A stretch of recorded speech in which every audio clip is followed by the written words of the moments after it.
Darkness. That is all you have ever known. You cannot remember being born because you were never born. You simply exist. You have always existed. You were here before the pyramids rose from the sand, before the first ships crossed the oceans, before anyone could write down their nightmares about you, and you will be here long after they are all gone. But here is the catch. You only get 23 days to be alive. Every 23 years, you wake up from a deep, death-like sleep, and you have exactly 23 days to do what you were made to do. Hunt, feed, survive, then back to sleep for another 23 years. Sounds simple, right? Those 23 days are going to be the most stressful, violent, and exhausting 3 weeks of your eternal existence. Every single time. You open your eyes in some dark place, maybe a cave, maybe an old factory, maybe a barn where some angry farmer nailed your shriveled body to the wall as a tourist attraction. Yeah, that happened once.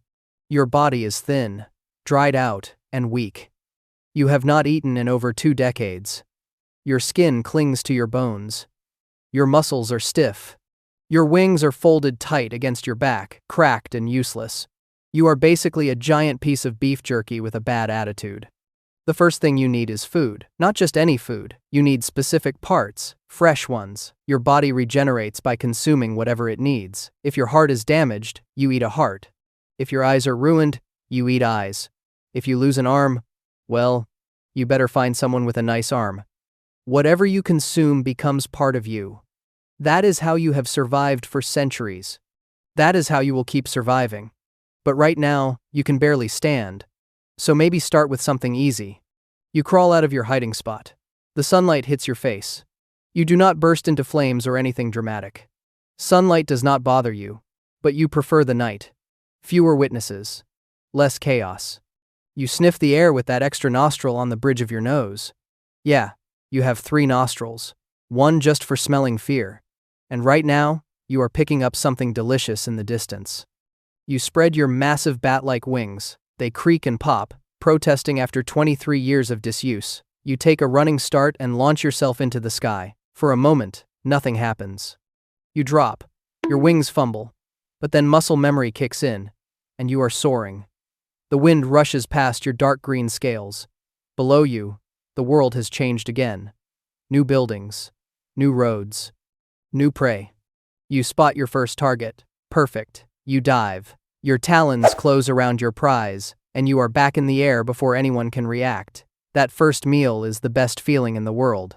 Energy floods your body, your muscles fill out, your skin tightens, you are starting to look less like a dried-out monster and more like a proper nightmare. Now the real work begins. You have 23 days to gather enough parts to last you another 23 years. That means constant hunting, constant danger, and constant annoyance from everyone who wants you dead. And trust me, everyone wants you dead. You fly back to your lair and get to work. You need weapons.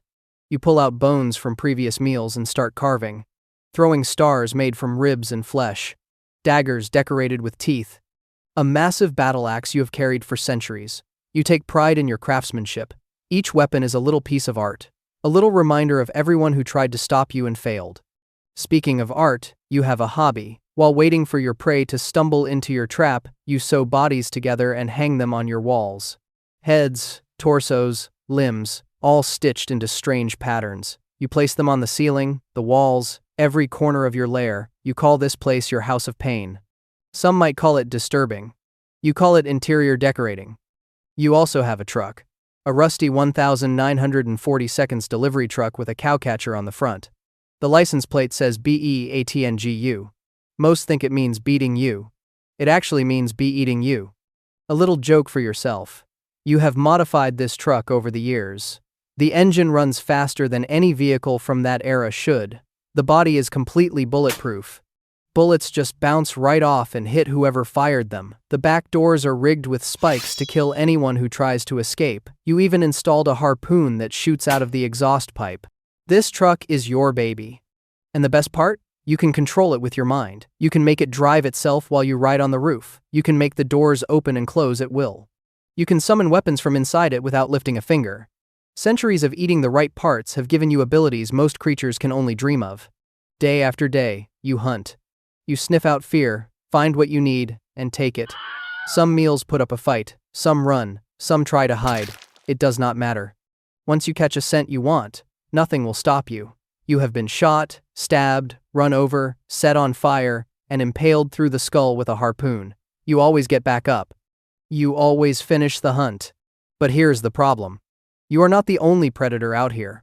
Everywhere you go, someone is trying to hunt you back. Farmers with homemade harpoon guns. Sheriffs with vendettas. Survivors who remember what you did 23 years ago. They form little hunting parties. They set traps. They think they can end your existence. They cannot. You have survived since the time of the Aztecs. They thought you were their serpent god Quetzalcoatl and offered you sacrifices. The Cherokee called you the Uktena, a feared, dark creature. When settlers arrived in Roanoke, you wiped out the entire colony in one feeding cycle. Over 2,000 confirmed meals across the centuries. You are not going to be stopped by some guy with a homemade spear. Still, these hunters are annoying. One farmer in particular will not leave you alone. His kid was one of your meals this cycle. Now he has built a harpoon launcher on the back of his truck, and he is coming for revenge. You respect the dedication, but come on. You are a demon who has existed since before recorded history. He is a guy with a truck and a grudge. The days tick by. You hunt. You eat. You grow stronger. Your wings are back to full strength now. Your body is packed with muscle. Your reflexes are sharp. You can move faster than the eye can follow. You can tear apart metal with your bare hands. You can fly fast enough to keep up with speeding vehicles. But time is running out. You can feel the 23rd day approaching. Your body is starting to slow down. That hibernation cycle is calling you back to sleep. You have maybe hours left to get everything you need for the next 23 years. And then the farmer finds you. He hits you with a harpoon, then another. Then another. You pull them out, but he keeps coming. You fight back. You throw your weapons. You charge. You fly. But he is relentless. He pins you down. He stabs you in the chest over and over. Your vision starts to fade. But you are not dying. You are hibernating. Your face wings fold over your head, sealing you in darkness. Your body shuts down. Every muscle freezes. Every thought slows to a crawl. You can feel the farmer staring at you, thinking he has won. He does not realize you are just sleeping. 23 years. That is how long you will be out. 23 years of nothing but darkness and dreams of the hunt. When you wake up, everything will be different again. New technology, new prey, new hunters thinking they can end you. The farmer takes your body. He nails you to the wall of his barn. He charges $5 for people to come look at you. He calls you bat out of hell. Tourists come by, pointing and laughing at your dried-out corpse. But you can hear them. Somewhere deep in that frozen mind, you are counting down the days. 8,395 days of sleep. Then you wake up. Then you feed. Then you remind everyone why they should be afraid of the dark.